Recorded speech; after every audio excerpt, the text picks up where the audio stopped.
You are listening to the Let's Chat Soon podcast. We are so excited that you are embarking on this journey with us. Let's Chat Soon is a space where we chat all things body, soul, and spirit.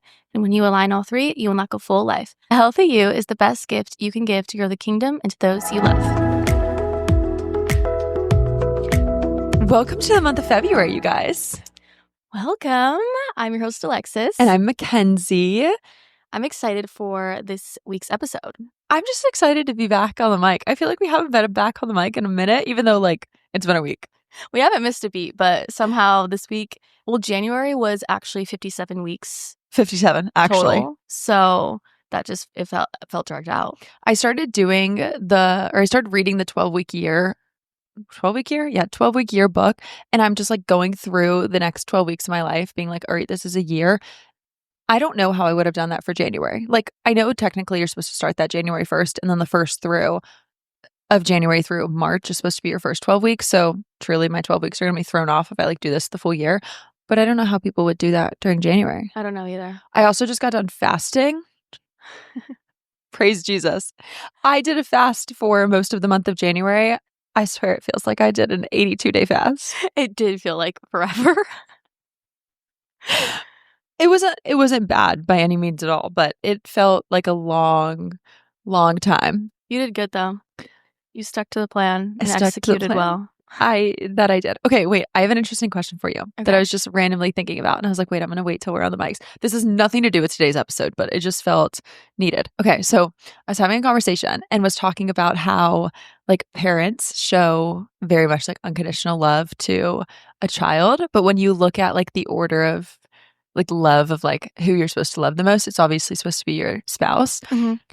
But you don't show unconditional love to your spouse, do you?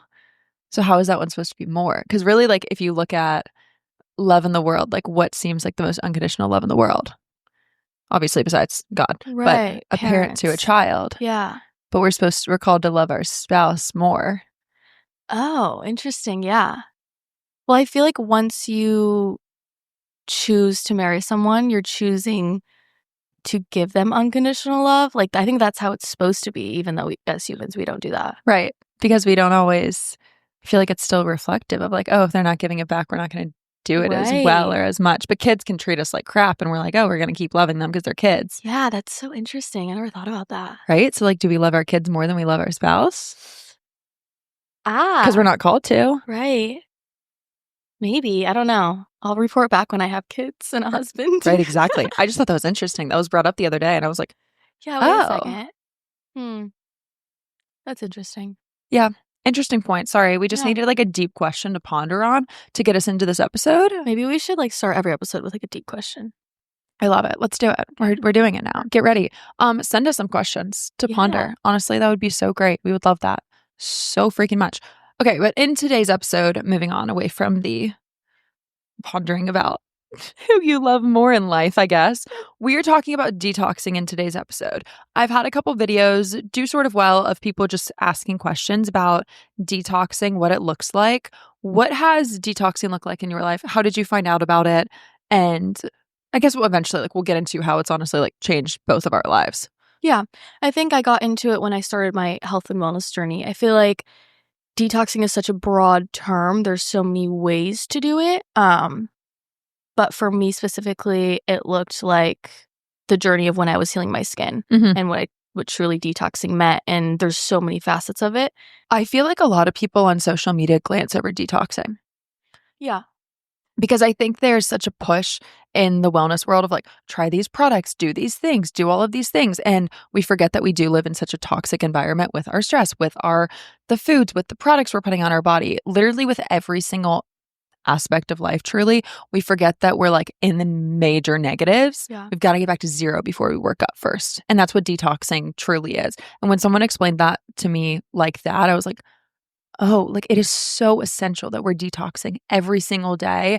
And yes, that means health-wise in the health and wellness space. That also means in your soul, in your spirit, in so many other ways too. Yeah. I think we forget that this is kind of a new thing because as the world evolves, we have so many more toxins. We're exposed to so many more things. And so maybe our grandparents they probably didn't even know like what detoxing was. But now that we live in this world just filled with, we step outside and we're being hit with every other toxin, makeup, household products, foods. I feel like it's essential. You have to be detoxing. I think it was reported that the average woman leaves the house with 300 different toxic chemicals on her body every single day. That's wild. And I was reading in a book called The Rain Barrel Effect, which I'm totally linking below for you guys because it was so insightful and so cool, that like shampoo has 36. Your mascara has another 26. Your lip gloss, 38. And it just like broke down how many cancer-causing chemicals are in each product. And it's like, oh. And the personal care products don't have to list all of those. Yeah. They just have to list like one or two, I think. Yeah. They were saying. I don't know specifically what those rules are, but there's a lot of gray space in that. Sure.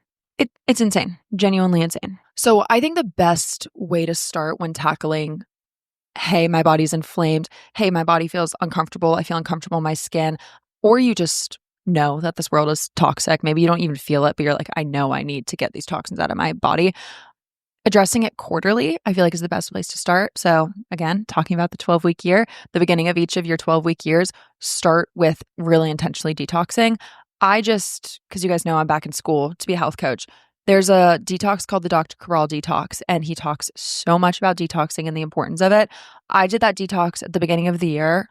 Genuinely was so good. And I think as a girl who has had like a weird relationship with food growing up, I definitely like stepped into it being a little unsure of how is my body going to feel? Am I going to feel off by this? Like the first 2 days are just shakes. And I was really nervous for those 2 days of how am I going to feel?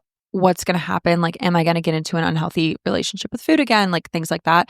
And honestly, none of that happened. I think because of the intentionality of like how I was stepping into it. It wasn't to lose weight. It was literally focusing on getting toxins out of my body. But the detox was 7 days. If you're trying to lose weight, like you have an unhealthy amount of weight you need to lose, the 21-day detox is recommended. And if you're not trying to lose weight either, you can just do the detox with food every single day, not just the shakes on the first 2 days. So it's 7 days of a shake in the morning, a plant-based lunch, and a paleo-based dinner. And then with that, the shakes are given in the detox, and then like an AM and PM supplements are taken too. Okay, yeah. I like that. I think when you're going into detoxing, like you said, the mindset, what helps me, because I've done just straight up fasting before, which science behind that, after 3 days of literally just drinking water and no food, your body starts going through a process called, I think it's autophagy, where your cells start like eating away the bad cells. And so they start dying off and your body's like truly rejuvenating. Same with the detox you did, you're giving your body a break. And I think when you go into this, you need to have the mindset of, okay, I'm healing my body. Like I'm not punishing it. I'm not doing this for any other reason than I'm literally healing my cells. Even like watching YouTube videos on like what's happening at the cellular level helps me to just really grasp that mindset and get into the right headspace. Right. And I will say, as someone who has been in a not great place before, if you are in that and you're listening and you're like, oh, I need a detox, and you have even the slightest feeling of this might not be good for me, don't do it. Like there's so many other ways to detox. And the shakes that you take in the morning, I drink those shakes every single morning. Yeah. I put the daily nutritional support in my smoothie. It still helps with liver detoxification. And we're going to list so many other ways to detox below. Get yourself to a healthy space mentally and then step into this detox. I really want to preface that because I would have listened to this podcast episode 2 years ago. I would have been like, great, I cannot eat for 2 days and I could call it healthy. Great. Like, let's do it. So putting that warning out there first. But what's something else that we do or we can do quarterly to detox? Another really good one is detoxing your social media. So going through who you're following, what you're looking at. I mean, we don't have to lie. We all spend probably a good amount of time, hour-wise, screen time on our phones daily. We're scrolling through TikTok. We're scrolling through Instagram, even like Pinterest boards. I find myself comparing and contrasting my life to other people's lives. So I think going through quarterly and just like literally detoxing what you're seeing every single day is a good thing to do. I love talking about things quarterly because you guys, okay, I'm linking this book too. Sorry, you guys are getting all my book recs from the year, but the 12-week year is seriously so good. And I think we're really good at this at the beginning of the year. We step into January and we're like, I'm unfollowing, I'm doing this, I'm revamping my life. And then we get to this like weird lull, like when summer happens, especially when summer happens and the like comparison is at an all-time high. It's like you needed to come back and like readdress your life in March or May, whatever, quarterly, because doing it every year is not enough. Doing it quarterly, being able to reevaluate, hey, what am I looking at? What am I, whatever? Because so many times we get to the end of the year and we're like, ew, like I had such goals in January and I didn't address them whatsoever. And I wanted to do these things, but I spent the entire 12 months comparing myself or doing things that I wasn't wanting to do. Yeah. I think, doing the 12 weeks, it's breaking it up into quarters. So you're Mhm. doing this 4 times a year instead of 1 and then forgetting about it. And I think you can do this in every aspect of your life. It's like running kind of an audit, saying like, okay, checking in with yourself, checking in with where you wanted to be at the beginning of the year. Have you even reached those goals? Are you halfway there? Are you a quarter of the way there? I feel like that's just a really good reset to do. I think in line with that of doing a reset, also looking at the habits in your life of what habits am I maintaining? What habits do I need to kind of detox from? Within the fast that I just did for 21 days, I fasted watching TV and I didn't realize how like weirdly reliant I was on like getting home and watching TV every single day. And I read 4 books in the month of January. That's wild. I would have never read 4 books in the month of January if I didn't cut out watching TV. Now I'm like, oh my gosh, I feel so much more fulfilled and I learned so much and I like have a passion for so much more. And it's like, oh, if I can evaluate that every single quarter, and I'm not saying you need to completely cut things out, but it helps you set goals that are more in line with your vision when you're able to detox the things that aren't adding to your life anymore. Yeah. I feel like when I'm going in the new year, I always add things. So it's like, okay, I'm going to do this habit, this habit, this habit. And then I get super overwhelmed. So I think a good way to look at it is almost you're switching out things for something else. So maybe you wake up in the morning and the first thing you do is check your emails, check your phone, and you're going through that. Switch that for an hour to 2 hours with no phone and find something else to fill that time with. Maybe it's reading a book. Maybe it's going for a walk outside. So it's not always like adding new habits or just taking away. Sometimes it's just switching. Because we overwhelm ourselves and then we're like, wow, there's not enough time in the day. And then you look at your screen time and you're like, yeah, I heard there's man. a quote. It's like you overestimate what you can do in a year, but underestimate what you can do in 5. And so I think just being super realistic with yourself, you're going to surprise yourself with how much you can actually do in 12 weeks, which is a year. Right. Exactly. There's 4 years in a year. What are you talking about? Gives you more time. Kind of slows it down, which is nice. Exactly. And you're able to learn things in that amount of time. That was one thing that I loved that the book said. It was talking about how we make mistakes and we fail every single year when we set goals. Now you're just failing in a shorter amount of time. Every time you fail, you learn something. Yeah. So you're learning so much more within a year. You're able to look back on the year and be like, wow, I learned all these things through my failure, but my failure didn't take up too much time. Yeah, I like that. How do we want to break down it next? Monthly or weekly? I feel like almost weekly. I feel like almost weekly. Because I feel like all these next things I do pretty much on a weekly basis. I think I have one more to add for quarterly. Okay. I mean, you can do this more often, but at least quarterly is looking at your circle, your inner circle, and making sure that those people around you, the 5 people that you talk to the most, that you're hanging around the most, are striving and pushing you towards the life that you want to live. So almost like detoxing the people that are in your life. I think doing this quarterly is really important too, because certain times we get stuck in relationships and it's like, oh, we've now been friends with them for a year, 5 years. And you're like, wait, this friendship isn't fulfilling me anymore. And especially in your 20s, life changes so quickly. And it sucks truly to realize certain friends aren't filling your cup anymore. And maybe that's just for a season. Again, looking at your life as 12 weeks, being like, oh, for these next 12 weeks, maybe that friendship is not one I need to be fully investing in. Maybe I do need to put my time into other friendships. It's definitely difficult, but I agree with you entirely in that.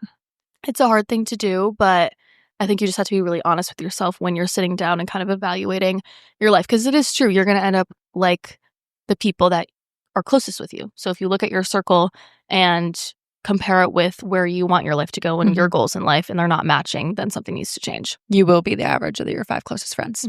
Money-wise, happiness-wise, stability-wise, health-wise. Yeah. Yeah.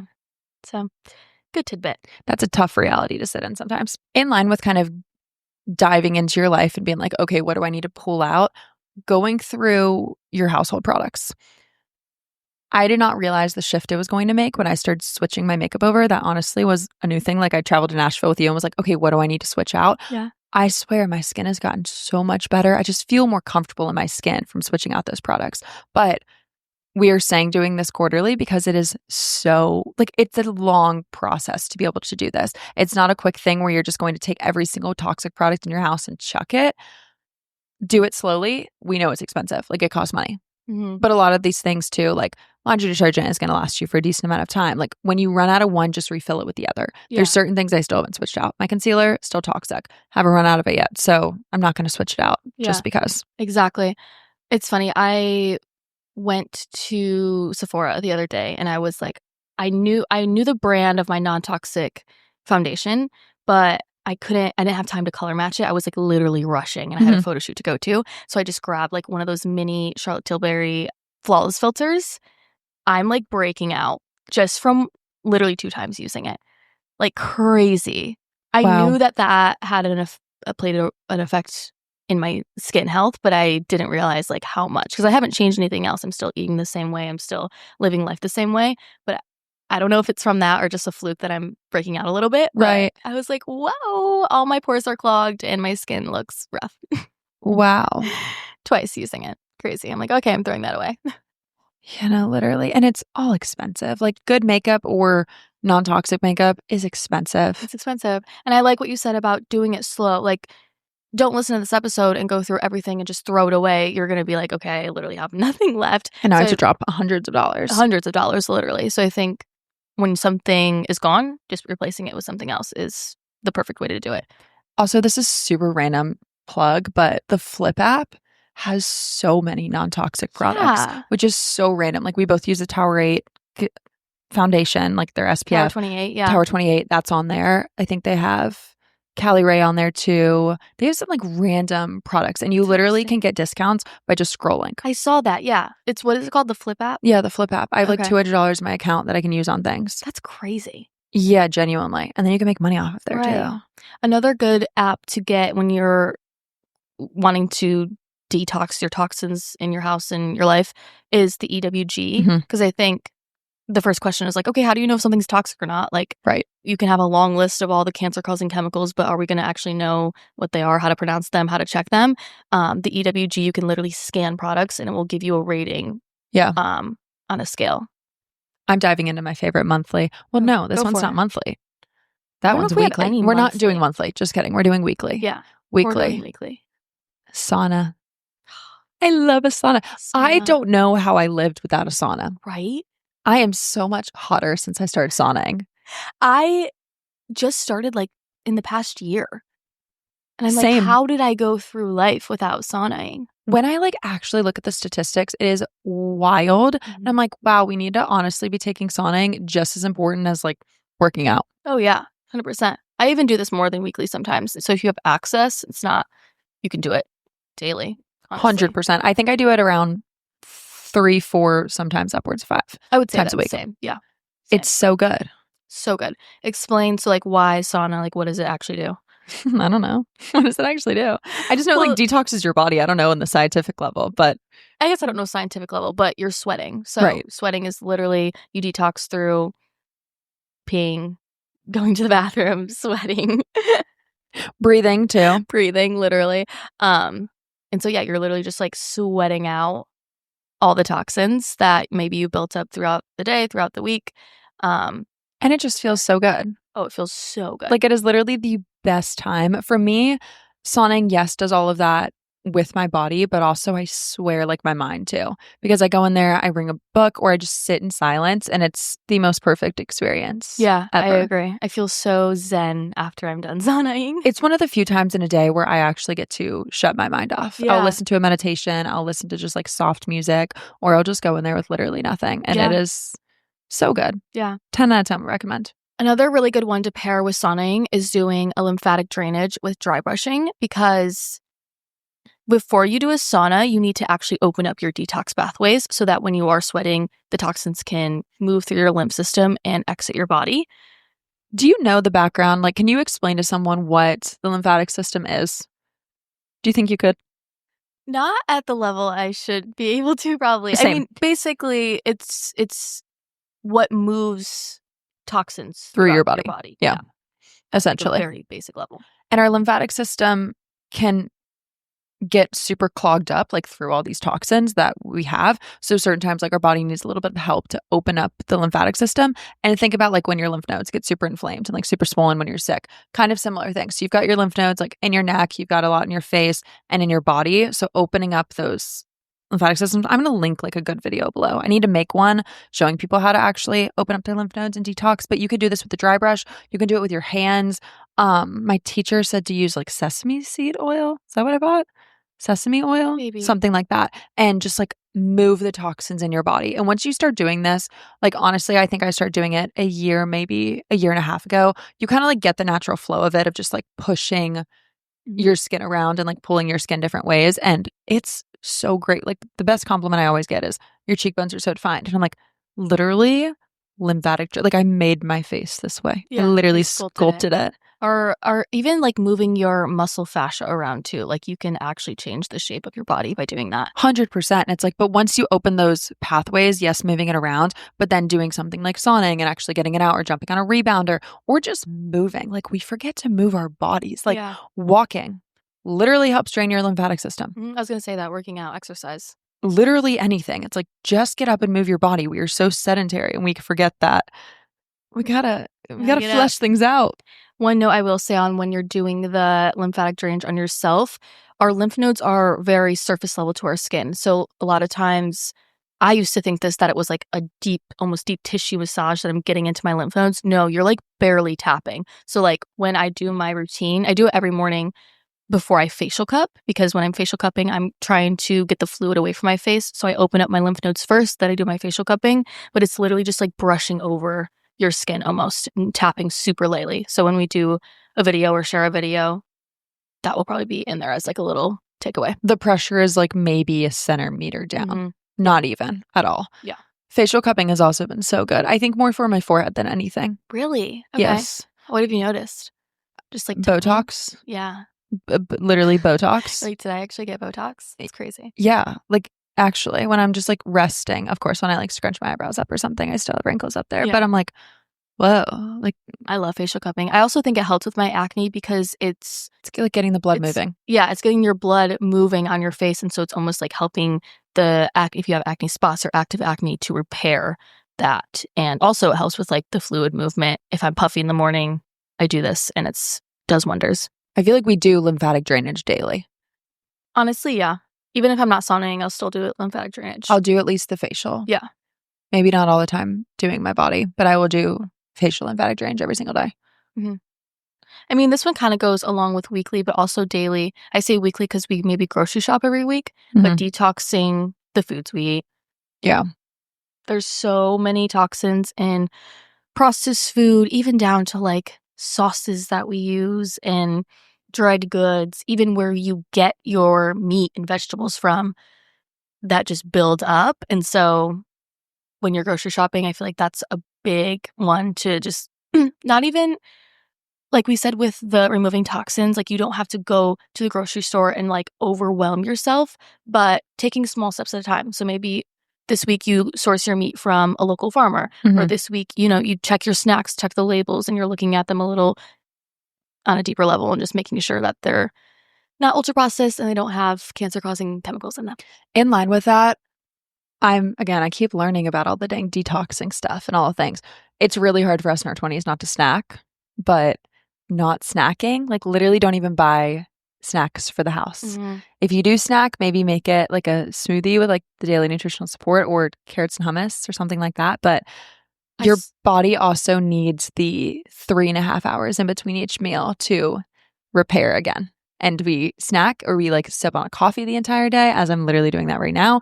But so I'm not saying we're perfect by any means at all, but your body needs that time to quote unquote fast in between meals and actually it's rest and digest for a reason. Also, your blood sugar. If you're sipping on a coffee or sipping on like a drink all throughout the day, your blood sugar is just going crazy. And so it could mess with your hormones, like actually. 100%. And also when we will like start a meal and we'll eat it and then 30 minutes later we'll be like, oh, I need to like snack and eat something else. Your body like starts its digestion process and then it has to like backtrack and then like redo it again. So it's like half the food's half broken down and then it's got to also repair the like food that's now not even broken down yet and just entered your body. And it's now working double as hard when you do that. Yeah. Rather if you were to just sit in one sitting and eat all your food at the same time. Yeah. Crazy concept. And then your body spends more energy doing that too. So then you use more energy and you have less energy to carry you throughout the day. That's why we think we need 20 shots of espresso. Yeah. I think a lot of the ones we did for weekly, honestly, the byproducts come into daily.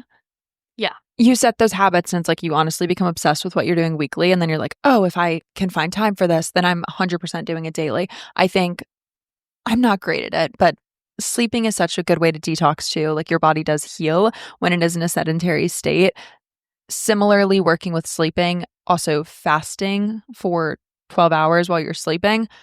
Everyone talks about fasting on the internet. Everyone's like, fasting is so good. Like a lot of people say that fasting is literally the closest thing to the fountain of youth, which is wild, but people take it so far. They hear that and they're like, great, every single day I'm just going to eat one meal. No, that's not the purpose. Skipping breakfast can dramatically screw up your hormones. Men, it's lowering your testosterone, so stop doing it. And women, it's just screwing up your estrogen levels, so stop doing it as well. But fasting when sleeping for those 12 hours. Stop eating at 6 p.m., have your first meal at 6 a.m. Stop eating at 8 p.m., have your first meal at 8 a.m. Works. I struggle with this because I'm such a night snacker. I love a good nighttime snack, but I do notice a difference even in the quality of my sleep. So if I eat right before bed, your body can't truly rest and digest and get into like a nice REM cycle because it's busy working, digesting all your food. And also you're just laying down and so it's sitting in your stomach and that just sounds disgusting actually to me. Just horrible. But I do notice a dramatic difference in my life when I'm having a good sleep routine. Also, going to bed at the same time and waking up at the same time regulates your circadian rhythm. And that also helps to amplify your detox process because detoxing happens the most when we're sleeping. I think another random detoxing thing throughout the day, I hate breath work. I literally think it's so annoying sometimes. But when I am in a stressed state or something like that, I found even just breathing in for 5 seconds, breathing out for 7, release longer than you breathed in, and you are releasing toxins from your body. Even like anxiety, like I feel my body like calm down. And this took me a while to figure out because I'm like really breathing, like that's going to help me. Like that's just a little too woo, like come on. Every breathwork person I'm like rolling my eyes at. I'm like, ew, I literally hate breath work. But until I started doing it, it's crazy. I don't think I'll ever sit down and intentionally be like, now we're going to walk into some breath work. Maybe that's for some people, but I can't do it. You should try at least once. It is wild. I mean, I'll like not super intentionally like sit in the corner and be like, I'm going to do breath work right now. But I will sit there and be like, all right, I need like a minute of 10 seconds of breath work. Exactly. That's it for me. But you won't catch me signing up for a breathwork class. You have to try it at least once in your life. I have done it. It's crazy. I've done it at like random health conferences. Okay. And I feel uncomfortable. Maybe you need to like do it by yourself. Like put on a YouTube, sit with headphones. Because I do, when I'm in public spaces and I'm doing like a breath work like that, sometimes it's hard for me to get in like the mental space because I'm like, oh, there's so many people around me right now. But I don't know. The one that I did, everyone was like laying on the floor doing breath work and I felt so uncomfortable. And then started talking about like the third eye and whatever else. And I was like, is this Jesus approved? I don't know. Yeah, can get a little weird. Definitely, for sure. What else daily? Detox wise? I like the idea of detoxing your headspace and almost like the way you talk to yourself. Especially if this is like a new concept to you and is controlling your mindset. This is something I'm kind of better at it because I've been practicing for a while, but before I would have to remind myself daily, like, okay, we don't say negative things to ourselves. We talk to ourselves in a positive light. We think positive things because you attract literally what your mind is pouring out into the world. And so I think maybe at first it's weekly and then you go down to daily or vice versa. Just kind of, again, with like the auditing your lifestyle, auditing how you're speaking to yourself, because that in tune is how you're going to live your life and how you speak to others and so on and so on. Doing this health coaching stuff has literally taught me so much because every single thing that I'm pulling is something that I learned in school, which is so cool. The fact that I'm able to Like me in college, I was like, okay, great. I learned these things in school. Now I'm like, wait, I can apply all the things I learned from school to even podcasting and my genuine life. They talk about having 3 pillars throughout the day. Wake up, check in with yourself, set intentions for the day. Around lunchtime, get up from what you're doing, set your intentions for the rest of the day. Like you work super hard for those first 4 hours, set the morning intention, work super hard 4 hours, get up, go for a little walk, move your body, reset your intentions. Check in with yourself. Did you meet the intentions you set for the beginning of the day? Certain times we just like put our head down and start working. And half the time, at least for me, I'll start working and then I'm like doom scrolling or I'm comparing or I'm doing something. Like Gosh, I get off track.